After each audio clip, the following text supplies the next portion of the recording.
Bismillahirrahmanirrahim. Assalamualaikum warahmatullahi wabarakatuh. Innal hamdalillah nahmaduhu wa nasta'inuhu wa nastaghfiruh wa na'udzu billahi min shururi anfusina wa sayyiati a'malina. Man yahdihillahu fala mudilla lahu wa man yudlil fala hadiya lahu.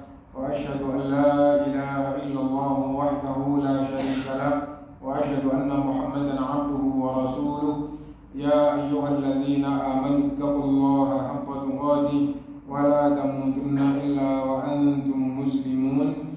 Ya ayyuhan nasu taqu rabbakum alladzi khalaqakum min nafsin wahidah wa khalaqa minha zawjaha wa batha minhuma rijalan katsiran wa nisaa'a wattaqullaha alladzi tasaaluna bihi wal arham innallaha kana 'alaykum raqiba. Ya ayyuhalladzina amanu taqullaha wa qulu qawlan sadida yuslih lakum a'malakum wa yaghfir lakum dhunubakum wa man yuti'illaha wa rasulahu faqad faza fawzan 'azima.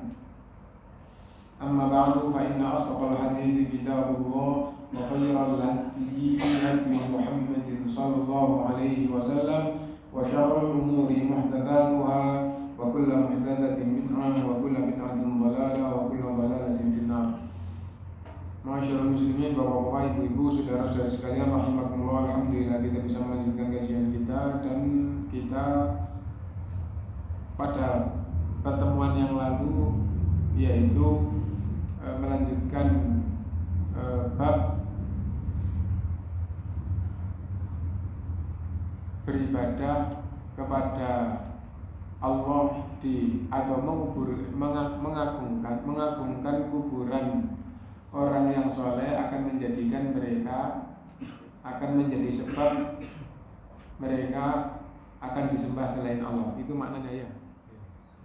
Insya Allah seperti itu ya. Jadi sebelum itu sikap keras Rasulullah SAW terhadap orang yang beribadah kepada Allah di kuburan orang yang soleh.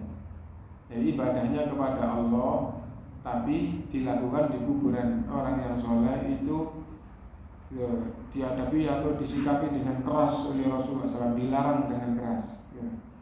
Kenapa? Karena akan menjadikan kuburan itu nanti dia diagungkan dan dimuliakan. Setelah itu selesai, kemudian bab berikutnya mengagungkan kuburan orang soleh akan menjadi sebab kuburan itu jadi sesembahan selain Allah. Nah, itu sebenarnya penjelasan di bagian-bagian akhir masih belum selesai, tapi sekarang kita maju ke bab berikutnya dan kita baca matanya saja karena yang terbuka di saya itu hanya matanya. Matan itu kitab aslinya sebelum disyarah oleh Syekh Muhammad bin Shalih Al-Utsaimin. Ya. Bab yang ke-22, babu ma jaa fi himayatil Mustafa sallallahu alaihi wasallam janabat tauhidi wa saddahu kulla tariqin yusilu ila syirki. Bab dalil-dalil yang menjelaskan bahwa Rasulullah Shallallahu Alaihi Wasallam menjaga kemurnian tauhid dan menutup segala jalan yang menuju kepada kesyirikan. Jadi penjagaan Rasulullah Shallallahu Alaihi Wasallam terhadap kemurnian tauhid dan menutup segala celah, segala benteng, menutup segala celah, segala sarana yang menuju kepada kesyirikan. Qala ta'ala, firman Allah SWT, laqad ja'akum rasulun min anfusikum azizun 'alaihi ma 'anittum harisun 'alaikum bil mu'minina raufur rahim. Ayatnya gitu, ayat yang umum yang dijadikan dasar gitu.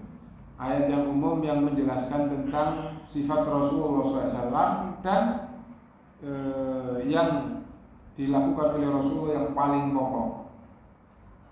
Dan karena itu seandainya membaca ayat ini tidak dikaitkan dengan bab, umumnya orang tidak membawa ayat ini kepada bab yang ada ini, tapi bab yang ada ini dikuatkan dengan dalil itu juga bisa. Kenapa? Karena inilah keadaan Rasulullah SAW. Itu. Ada ayatnya. Laqad ja'akum rasulun min anfusikum. Sungguh telah datang Rasul dari kalangan kalian. Azizun alaihi ma anittum. Sangat berat olehnya kalau kalian celaka. Jiwa Rasulullah SAW sangat berat, tidak kuat melihat manusia dalam kecelakaan.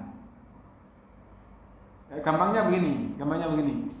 Kalau orang tua itu sangat mencintai anaknya, kalau anaknya celaka, orang tuanya nggak kuat melihat anaknya dalam kecelakaan. Nah, Rasulullah SAW terhadap umatnya lebih daripada orang tua kepada anaknya.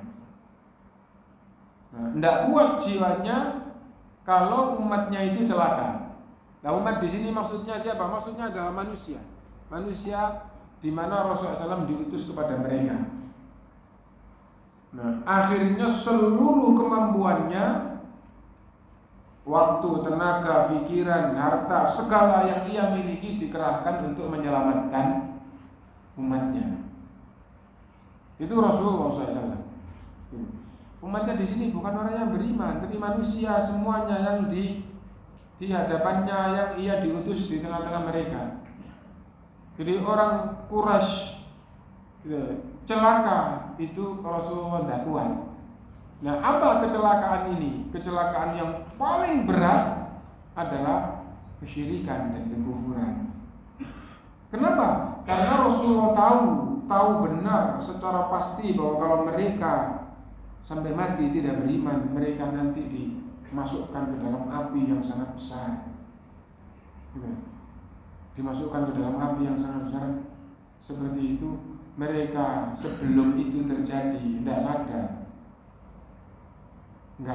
kalau mereka akan diadab seperti itu. Dan Rasulullah betul-betul dengan penuh kesadaran, Rasulullah dengan bahasa yang ringan, kasihan, tidak sekedar kasihan, tidak kuat jiwanya, rela semua harta dikerahkan untuk menyelamatkan orang-orang Quraisy itu supaya meninggalkan kesyirikannya, supaya jadi orang yang beriman.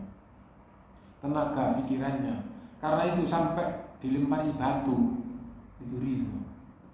Jadi dakwah menyampaikan qulu la ilaha illallah tuflihu, ucapkan, ikrarkan, tidak ada yang tidak disembah selain Allah, tidak ada Tuhan yang benar, tidak ada sesembahan yang benar, satu-satunya Tuhan yang benar, satu-satunya sesembahan yang benar hanya Allah. Ikrarkan seperti ini, kalian akan beruntung. Dilempari batu, tapi ridho. Kenapa? Karena penuh kesadaran. Mereka tidak mengerti bahwa mereka itu berada dalam jurang yang sangat membahayakan. Kalau sampai mati kayak begitu, dihadap di dalam api yang sangat pedih. Nah, akhirnya terus selagi masih mampu, terus berjuang supaya mereka meninggalkan kesyirikan. Nah, ini ayatnya seperti ini. Nah, kaitannya dengan bab apa? Babnya kan Rasulullah SAW menjaga kemurnian tauhid dan menutup segala celah kesyirikan. Setelah di awal dakwah dalam keadaan susah payah untuk menyampaikan ketauhidan, akhirnya berangsur-angsur terus ketauhidan ini tambah hidup, tambah tumbuh di masyarakat. Akhirnya jadilah negeri yang bertauhid, dan puncaknya adalah tatkala Fathu Mekah tahun ke-8 Hijriah. Nah, dan diberitakan oleh Allah sejak sebelum terjadi, idza jaa nasrullahi wal fath, jika telah datang pertolongan Allah dan sudah terjadi Fathu Mekah, maka menjadi ada di bawah kendali Rasulullah SAW menjadi negeri yang bertauhid, bebas dari kesyirikan. Kalau itu sudah terjadi, wa ra'aitan nasa yadkhuluna fi dinillahi afwaja, kamu akan lihat manusia berbondong-bondong masuk Islam, masuk agama Allah, meninggalkan kesyirikannya, keberhalaannya dihancurkan. Mereka semuanya yang menghancurkan sendiri dan mereka menjadi hamba yang bertauhid kepada Allah. Nah, setelah itu terjadi, maka Rasulullah SAW betul-betul menjaga ketauhidan ini dengan sebenar-benar penjagaan dan menutup segala celah yang menyebabkan terbukanya kesyirikan. Nah, jadi ketika sudah mendapatkan kemenangan ketauhidan, maka Rasulullah SAW itu yang dilakukan oleh Rasulullah SAW adalah betul-betul wasiat-wasiatnya berkaitan dengan ketauhidan dan memberikan peringatan-peringatan dan ancaman-ancaman terhadap kesyirikan.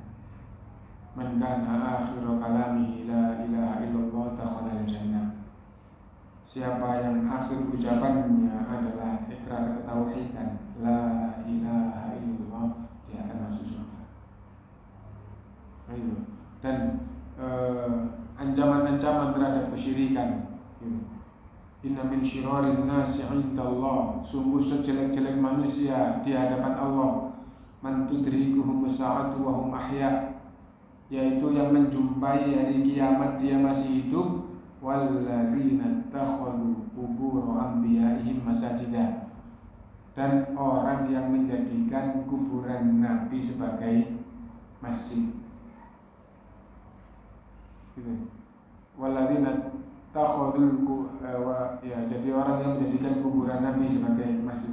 Kenapa? Karena kalau kuburan nabi dijadikan sebagai masjid, itu akan menjadikan mengagungkan kuburan, terus akhirnya terbukalah pintu kesyirikan selain Allah diagungkan.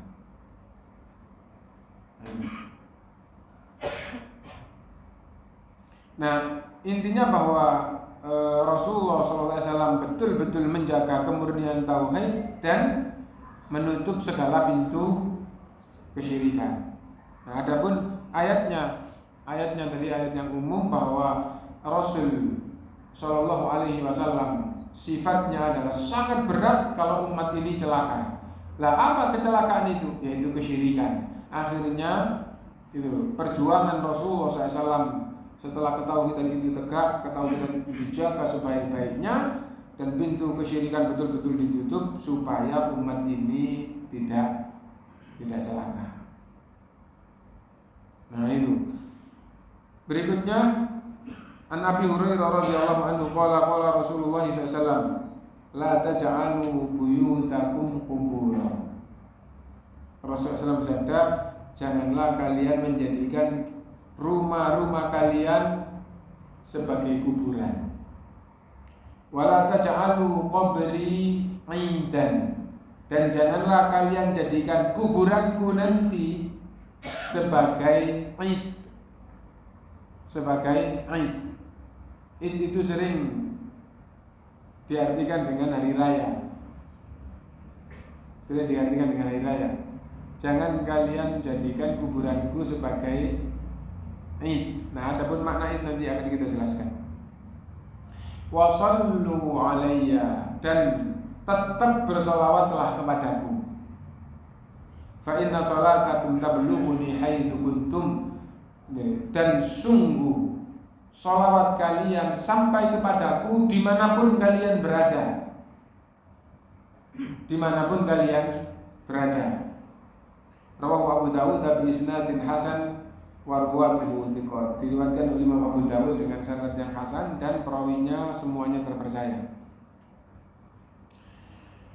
Adapun makna dari hadis ini bahwa Rasulullah SAW bersabda, la taj'alu buyutakum qubura, kalian jangan menjadikan rumah kalian sebagai kuburan.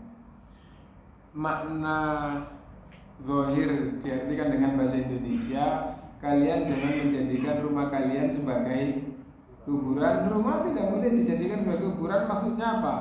Yang langsung muncul dalam pikiran orang Indonesia tatkala memahami teksnya, berarti tidak boleh mengubur di rumah, kan gitu lah. Dan itu adalah salah satu dari makna hadis ini. Berarti tidak boleh mengubur jenazah di rumah. Tapi makna yang paling kuat bukan itu. Mana hadis yang paling kuat yang dijelaskan oleh ulama, maksudnya kalian jangan menjadikan rumah kalian itu kosong dari ibadah, sebagaimana kuburan itu bukan tempat ibadah.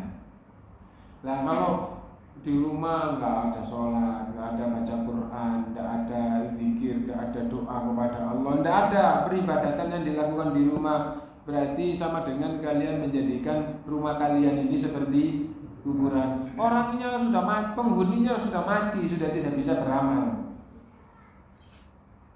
Nah itu. Nah, dan memang kuburan bukan tempat ibadah. Kuburan bukan tempat ibadah. Penghuni kuburan sudah mati, sudah tidak bisa beramal.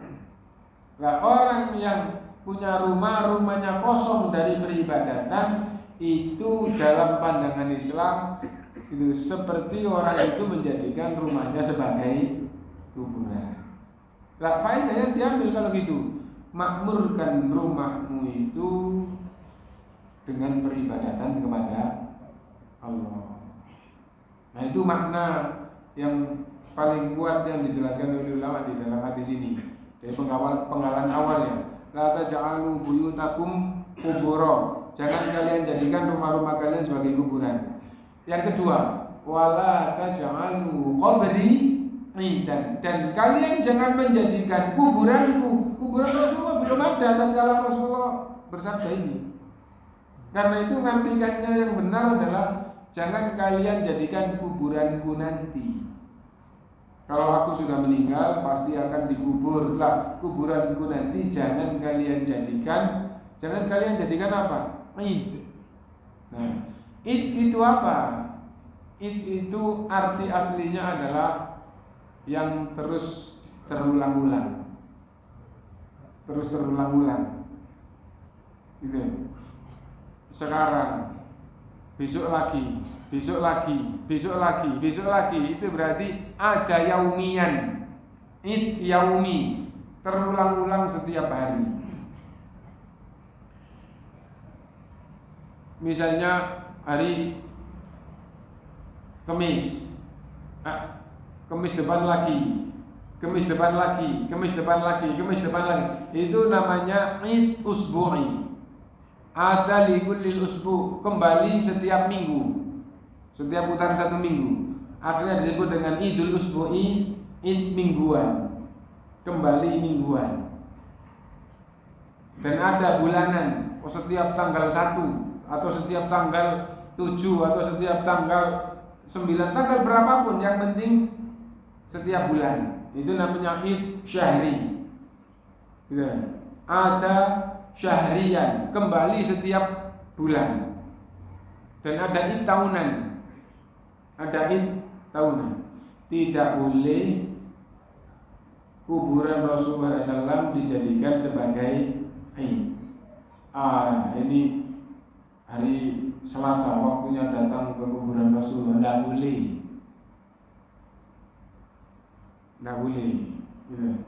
Nah, kenapa? Karena kalau sampai ini dilakukan, maka nanti akhirnya kuburan itu jadi diagungkan. Dan faedah, kalau kuburan Rasulullah SAW saja tidak boleh, apalagi kuburan yang lebih rendah tingkatannya dibandingkan dengan kuburan Rasulullah. Kuburan Rasul aja tidak boleh kok, apalagi bukan kuburan Rasulullah. Tidak boleh datangi seperti ini. Nah itu, karena itu apapun yang terulang gitu, baik dasarnya adalah waktu atau dasarnya adalah tempat, terus didatangi berulang, atau murni urusannya dalam waktu, oh ini tanggal ini, oh ini, nah jadi itu. Nah, dan bagaimana kalau itu ada dalilnya? Kalau ada dalilnya berarti itu id syar'i, seperti Jumatan. Nah itu Jumatan setiap minggu, setiap putaran 1 minggu. Nah itu yang disyariatkan. Nah itu Ramadan setiap tahun balik lagi, datang lagi. Itu syariat Allah SWT. Itu syariat Allah SWT. Lah yang tidak disyariatkan, ya, tidak boleh. Dengan dalil umum terus menjadi ketetapan tidak boleh. Ziarah kubur kan sunnah apabila tata caranya syar'i. Tata caranya syar'i, gitu. Datang, gitu. Misalnya gini, datang tujuannya apa? Untuk mengingat mati, supaya semakin semangat ibadah, supaya semakin istighfar dan taubat. Kenapa? Karena ingat mati. Meskipun begitu, Anda datang setiap hari Selasa, atau setiap hari Senin, atau setiap hari Kamis, tidak boleh. Kenapa? Tidak boleh dijadikan sebagai id mingguan, atau id bulanan, atau id tahunan, tidak boleh. Nah terus kalau gitu ziarah kuburnya terus kapan? Tatkala dibutuhkan untuk meningkatkan ibadah kepada Allah, untuk meningkatkan istighfar, taubat. Karena apa? Karena sedang melemah, maka ziarah kuburlah supaya ingat mati. Orang yang ingat mati itu akan semangat berbekal untuk kematian dan akan banyak istighfar dan taubat atas kekurangan dan kesalahan. Dan jangan patokan dengan waktu mingguan atau bulanan atau tahunan. Nah jadi kayak gitu. Nah id tadi itu putar maksudnya, oh ini balik, nanti kalau mingguan hari ini balik lagi, hari ini balik lagi. Nah tidak boleh patokan dengan seperti itu. Nah itu wala taj'alu qabri idan, jangan kalian jadikan kuburanku nanti sebagai id. Nah sekarang Idul Fitri itu banyak loh khotib, utamanya dulu, ya, sebelum dakwah sunnah menyebar, ya, bahkan akhirnya menyebarnya nggak sekedar di masjid-masjid, tapi menyebar di radio, kemudian di televisi, internet, kemudian sekarang YouTube dan segala macam medsos, banyak dakwah sunnah ya. Nah alhamdulillah itu pengaruhnya sangat tinggi sehingga mubalik tidak umum sekarang. Gitu. Idul Fitri kembali kepada fitrah. Ini fitrah dengan fitri itu lain. Ya. Fitri itu adalah berbuka. Kembali berbuka. Apa maksudnya? Dulu sebelum bulan Ramadan itu umumnya orang tidak puasa. Yang puasa itu adalah puasa-puasa sunnah. Setelah itu selama bulan Ramadan puasa. Setelah masuk tanggal 1 Syawal, Idul Fitri kembali berbuka sebagaimana sebelum bulan Ramadan. Nah, jadi id artinya kembali. Ada ya'udu, audan, idan itu artinya adalah kembali. Nah, kembali berbuka sebagaimana sebelum Ramadan. Nah itu. Nah, yasumu yauman wa yuftiru yauman. Nah, yuftir itu dari kata fatoro dan aftoro tadi itu. Ya, bukan puasa sehari, fitrah sehari, bukan gitu ya. Tapi puasa sehari, berbuka sehari, itu puasa Daud. Ya. Nah itu Idul Fitri bukan kembali kepada fitrah, tapi kembali berbuka sebagaimana sebelum bulan Ramadan.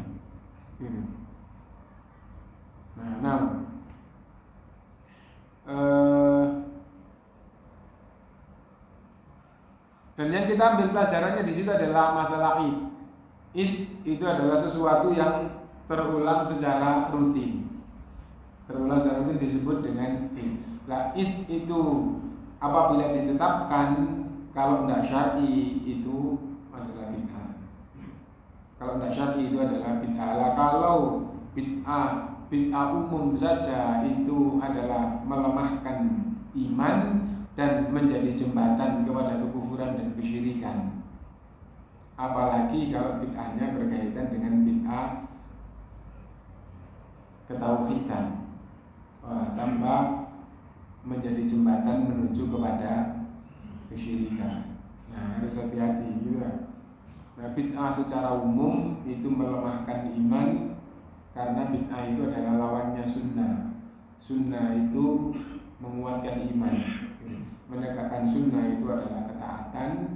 Nah, ketaatan itu menambah keimanan. Nah, meninggalkan sunnah itu melemahkan iman, apalagi bid'ah lawannya sunnah itu adalah bid'ah, apalagi bid'ah di dalam bab ketauhidan. Nah, jadi ya itu tambah lebih menakutkan dan mengkhawatirkan. Nah, intinya wala taj'alu qabri idan, jangan kalian jadikan kuburanku sebagai id. Nah, loh kan kita kepingin bersolawat kepada Rasulullah SAW dan bersolawat dan salam kepada Rasulullah, solawat dan salam kepada Rasulullah sampai kepada Rasulullah dimanapun umatnya berada. Karena itu Allah SWT berfirman, Innallaha wa malaikatahu yusalluna 'alan nabi ya ayyuhalladzina amanu sallu 'alaihi wa sallimu taslima. Tidak pakai disuruh datang ke satu tempat. Allah dan para malaikat bersolawat kepada Nabi. Lalu Allah memerintahkan, ya ayyuhalladzina amanu, wahai orang-orang beriman, sallu alaihi, salawatlah kepada Nabi, wasallimu, dan ucapkan salam, gitu. Taslima dengan sebenar-benar salam, dan tidak pakai disuruh datang ke suatu tempat, ke Mekah, ke Madinah, ke kuburan Nabi, nggak pakai disuruh datang. Nah, karena itu salawat dan salam kepada Rasulullah itu adalah ibadah yang diperintahkan oleh Allah dan yang diperintahkan oleh Rasulnya, dan itu termasuk salah satu ibadah yang mulia dan tidak harus datang ke kuburan Nabi SAW. Karena itu wasallu alayya, dan salawatlah kepadaku, tetap salawatlah kepadaku, fa inna salatakum tablughuni haitsu kuntum, salawat kalian akan sampai kepadaku dimanapun kalian berada. Nah itu rawahu Abu Dawud ya bi isnadin hasan wa ruwatuhu thiqat. Hadis tadi diriwayatkan Imam Abu Dawud dan dengan sanad yang hasan dan semua perawinya terpercaya.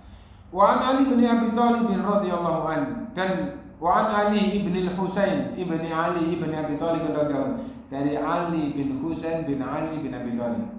Jadi Ali menantu Rasulullah itu adalah sepupu Rasulullah.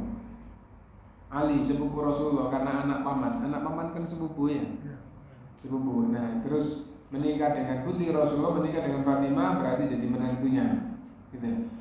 Nah, Ali dan Fatimah punya anak namanya Hasan dan Husain. Nah, Husain punya anak diberi nama Ali. Jadi bapaknya Husain namanya Ali, punya anak diberi nama Ali. Ali bin Husain bin Ali bin Abi Thalib. Ya. Dari Ali bin Husain bin Ali radhiyallahu anhuma annahu ra'a rajulan yaji'u ila furjatin kanat inda qabrin Nabi SAW. Sesungguhnya Ali bin Husain bin Ali bin Abi Thalib radhiyallahu anhuma ini ya, melihat seorang laki-laki datang ke celah kuburan Nabi Shallallahu Alaihi Wasallam. Kok pakai datang ke celah, masuk ke dalam? Enggak, jadi kuburan Nabi, kuburan Abu Bakar, kuburan Umar, kuburan Nabi Shallallahu Alaihi Wasallam, kuburan Abu Bakar, kuburan Umar radhiyallahu anhu itu akhirnya jadi satu di rumah kecil dulu yang ditempati oleh Rasulullah SAW dan istrinya Aisyah. Loh, katanya tidak boleh ngubur di rumah. Lalu ini dikubur di rumah. Ya, gitu. Lah, dikubur di rumah, dikubur di masjid. Kuburan Rasulullah SAW di rumah atau di Masjid Nabawi? Di rumah. Jadi awalnya masjid, dan kalau menghadap kiblat sebelah kiri masjid, nempel di situ kuburan Rasulullah, rumah Rasulullah yang Rasulullah tempati dengan Aisyah. Dan rumah-rumah Rasulullah SAW sekarang sudah tidak ada bekasnya, itu di dalam masjid semua sekarang. Jadi saya pernah ketemu sama orang Masjid Nabawi, terus cerita gitu. Kamu tahu letak rumah-rumah Rasulullah SAW dulu yang ditempati oleh Rasulullah bersama istri-istrinya. Nah itu, ya jawabnya ya nggak tahu. Jadi masjid ini kan sudah sangat meluas. Yang tetap terjaga itu adalah yang ditempati bersama Aisyah, yang akhirnya di sebelah Rasulullah, yang itu jadi kuburan Rasulullah SAW, Abu Bakar dan Umar. Adapun bersama istrinya ada yang di bagian depan, ada yang di, tapi semuanya sudah sekarang ini jadi Masjid Nabawi. Rumah bukan kuburan nih. Nah, kemudian Rasulullah SAW meninggal, terus dikuburnya di rumah yang ditempati dengan Aisyah. Loh, katanya tidak boleh ngubur di rumah. Lah kok Rasulullah dikubur di rumah? Khusus untuk Nabi, sebelum Nabi SAW meninggal, Nabi SAW juga bersabda, Al-Anbiya'u tufinu haitsu matu. Nabi itu dikubur di mana dia meninggal. Nah, jadi kayak gitu. Karena itu kalau meninggalnya itu di padang pasir mana, itu ya dikubur di sana. Nah, karena itu tatkala Nabi Musa alaihissalatu wassalam, tatkala Nabi Musa didatangi oleh malaikat berupa menyerupai manusia, lalu mengatakan, aku akan mencabut nyawamu. Ya. Orang berkata begitu, ada Nabi Musa tampar sama Nabi Musa. Nah, sampai akhirnya matanya melotot. Gitu. Lo mosok ditampar kayak gitu. Kita tidak tahu kekuatannya atau tangannya itu kayak apa. Sekali pukul orang Kipti yang bertengkar dengan Bani Israil itu mati. Fawakaizahu Musa, dipukul oleh Musa, ternyata mati dia. Nah, terus akhirnya jadi masalah besar. Akhirnya isu itu rame, gitu. Kemudian akhirnya raja dan bala tentaranya itu ingin menangkap Nabi Musa untuk dihukum. Lalu datanglah orang gitu dengan suara, wahai Musa, pergilah, sesungguhnya mereka sudah siap untuk menangkapmu. Ya. Nah, dan sungguh aku betul-betul menyampaikan yang benar. Dalam bahasa itu juga saya adalah itu termasuk memberi nasihat dengan benar, maksudnya menyampaikan dengan benar. Akhirnya Nabi Musa pergi dan akhirnya kematian. Nah, intinya bahwa Nabi Musa bilang itu. Terus Nabi Musa tatkala datang oleh malaikat berupa manusia, tidak tahu kalau dia adalah malaikat, menyampaikan, saya akan mencabut nyawamu. Tampar, matanya melotot. Akhirnya kembali kepada Allah, engkau mengutusku datang kepada hamba yang tidak mau mati. Hadis itu lafadznya begitu. Akhirnya Allah memerintahkan, datang lagi kepadanya. Allah mengembalikan wujudnya kembali menjadi sempurna, dan datang kembali ke sana dan sampaikan kepada Nabi Musa agar meletakkan tangannya ke perut sapi. Bulu yang tertutup oleh tangannya, setiap satu bulu yang tertutup oleh tangannya, dia kalau mau ditambah umurnya 1 tahun setiap bulu yang tertutup. Jadi kalau bulu yang tertutup itu 1000, nanti ditambah umurnya 1000 tahun. Jadi sampaikan begitu. Akhirnya datang lagi, wahai Musa, gitu. Kamu diperintah untuk meletakkan tanganmu di perut sapi. Terus ngapain? Nanti berapa bulu yang tertutup? Kalau kamu kepingin ditambah umurnya, setiap bulu yang ketutup ditambah 1 tahun. Setelah paham akhirnya. Setelah itu terus apa? Setelah itu mati. Akhirnya kalau gitu sekarang. Akhirnya paham bahwa yang datang ini bukan manusia, ini adalah utusan Allah. Kenapa? Karena manusia tidak bisa menyampaikan seperti itu, apalagi kepada Rasulullah SAW. Nah, berarti dia adalah malaikat. Nah, akhirnya berdoa kepada Allah, ya Allah dekatkanlah aku ke apa istilahnya itu ya. Jadi tempat yang suci di mana Nabi Musa dulu melihat api waktu di perjalanan malam sama istrinya, terus melihat api di atas bukit. Ternyata tatkala didatangi, ternyata Allah SWT berfirman, berbicara di sana, dan itu adalah tempat yang disucikan, gitu. Nah, Nabi Musa minta agar didekatkan ke sana. Loh, kenapa kok pakai gitu? Karena Nabi itu dikubur di mana dia meninggal.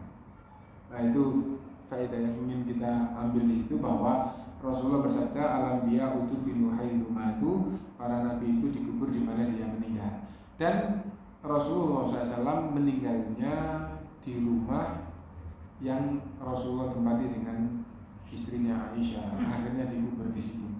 Awalnya para sahabat bingung, ini Rasulullah dikubur di mana? Nah, lalu itu keluarga yang ramai seperti itu. Nah, kemudian Abu Bakar mendengar dan datang. Sungguh saya mendengar Rasulullah SAW bersabda, al-anbiya udfinu haitsu matu. Nabi itu dikubur di mana dia meninggal. Akhirnya mereka semua percaya dengan riwayat Abu Bakar radhiyallahu anhu bahwa Rasulullah bersabda begitu kepada Abu Bakar. Akhirnya Rasulullah dikubur di rumah yang ditempati dengan Aisyah karena meninggal di situ.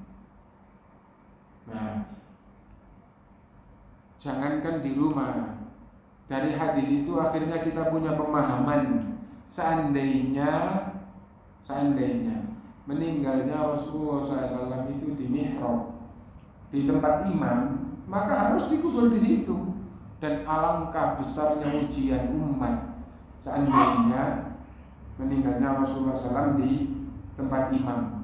Tapi alhamdulillah kita bersyukur kepada Allah, ujiannya tidak terlalu berat. Kenapa? Karena meninggalnya Rasulullah SAW itu di rumah, dan harus dikubur di situ karena Rasul itu dikubur di mana dia meninggal. Nah, akhirnya Rasulullah dikubur di rumahnya, sehingga satu, Rasulullah tidak dikubur di masjid. Yang kedua, dikubur dimanapun Nabi itu dikubur di mana dia meninggal. Nah, tadi itu tidak boleh kubur di rumah, ya, tapi khusus untuk Nabi dikubur di mana dia meninggal. Setelah itu kenapa Abu Bakar dan Umar radhiyallahu anhu dikubur di situ? Karena banyaknya dalil dan kuatnya dalil, dan itu pemahaman para sahabat yang masih hidup, bahwa Rasulullah banyak bersabda, dakhaltu ana wa Abu Bakr wa Umar, wa kharajtu ana wa Abu Bakr wa Umar, wa jalastu ana wa Abu Bakr wa Umar. Saya keluar bersama Abu Bakar, bersama Umar. Saya masuk bersama Abu Bakar. Saya safar bersama Abu Bakar. Saya duduk bersama Abu Bakar dan Umar. Hadis-hadis seperti itu akhirnya dipahami bahwa Abu Bakar itu dikubur di sisi Rasulullah SAW, dan Umar radhiyallahu anhu juga dikubur di sisi Rasulullah SAW. Nah, jadi itu. Nah, udah gitu juga sudah tidak jadi rumah. Sudah tidak jadi rumah. Meskipun waktu Abu Bakar radhiyallahu anhu dan Umar meninggal itu masih jadi rumah. Nah, dan alhamdulillah sampai sekarang pun itu tidak jadi masjid, tapi jadi kuburan Rasulullah, kuburan Abu Bakar, dan kuburan Umar radhiyallahu anhu. Nah, itu.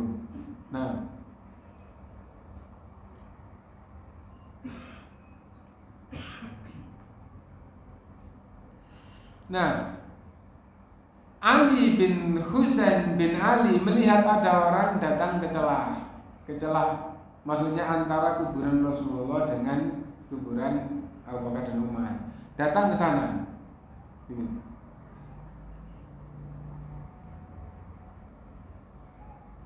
Fayadkhulu fiha fayad'u. Akhirnya Ali masuk ke sana. Ali bin Husain ini masuk ke sana. Lalu memanggil orang itu, lalu dia dilarang. Tidak boleh. Tidak boleh. Nah, itu. Jadi masanya masih masa itu para sahabat, para tabi'in itu. Tidak boleh gitu. Waqala, lalu ia berkata, "Ala uhaddithukum haditsan sami'tuhu min abi." Maukah aku sampaikan kepadamu hadis? Hadis ini aku dengar dari bapakku. Bapaknya adalah Husain, Husain adalah sahabat. Husain adalah cucu Rasulullah. Dan Husain ini di samping cucu dia juga sahabat Rasulullah SAW. Gitu. Anjadi, bapak saya meriwayatkannya dari kakek, dan kakeknya adalah sahabat Rasulullah, dan kakeknya adalah menantu Rasulullah, dan kakeknya adalah sepupu Rasulullah SAW. Maksudnya Ali radhiyallahu anhu. Ya. Jadi kakek saya itu ahlul bait. Kakek saya itu menantunya Rasulullah, menantunya Shahibul Qabr ini. Ya. Kakek saya itu sahabat, kakek saya itu Khulafaur Rasyidin. Gampangnya begitu. Jadi betul-betul dimantapkan ya. Aku dengar dari bapakku, bapakku dari kakekku, yaitu Ali radhiyallahu anhu. Ali radhiyallahu anhu dari Rasulullah sallallahu alaihi wasallam bahwa Rasulullah SAW bersabda, la tattakhidhu qabri 'aidan. Jangan kalian jadikan kuburanku sebagai 'aid, sebagai tempat yang didatangi lagi, tidak boleh. Gitu. Wala buyutakum kubura, dan kalian jangan jadikan kuburan kalian itu kosong dari ibadah. Kalian mau ibadah di rumah, jangan di kuburan. Jangan di kuburan Rasulullah, dari itu. Gitu. Wa sallu alayya, dan tetap bersolawatlah kepadaku, kepada Rasulullah SAW. Fa inna taslimakum yablughuni aina kuntum. Sesungguhnya ucapan salam kalian, loh, tadi itu yang disebut sholawat, tapi di akhirnya sesungguhnya salam kalian. Kenapa? Karena sholawat dan salam itu dua-duanya diperintah. Kalian sholawatlah kepadaku dan salamlah kepadaku, dua-duanya. Nah, hanya saja di sini disebut yang awal sholawat, yang bagian akhir salam.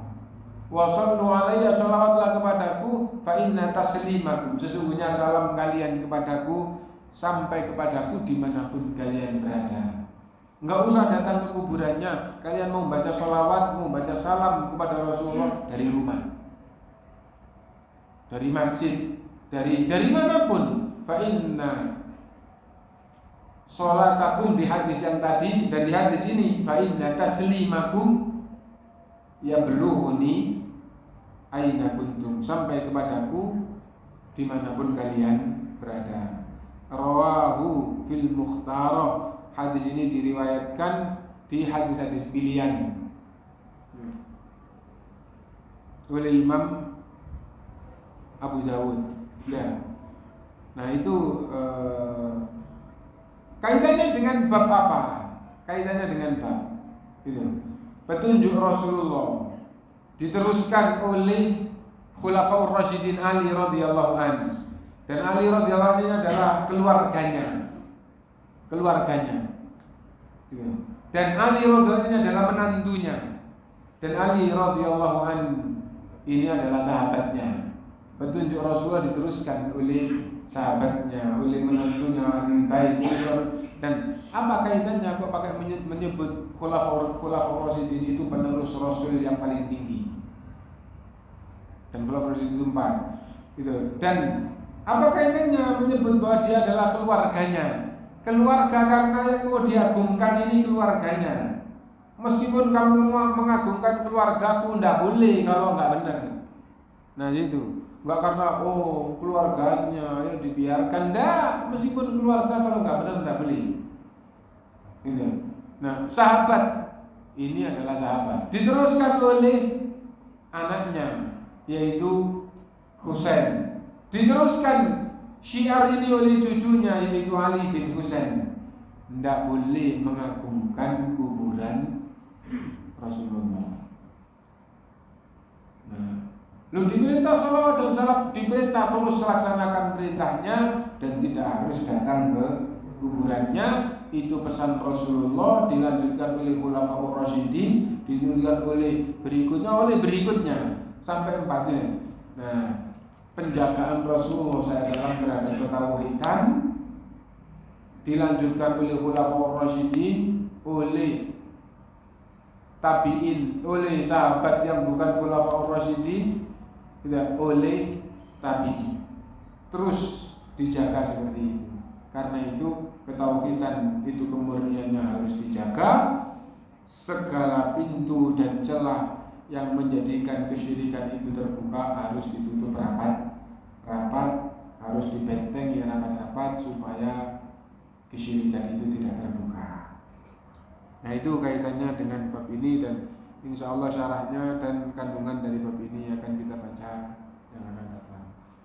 Ya, mungkin itu kalau ada yang mau ditanya dulu singkat monggo. Kalau tidak ada kita akhiri. Subhanallah.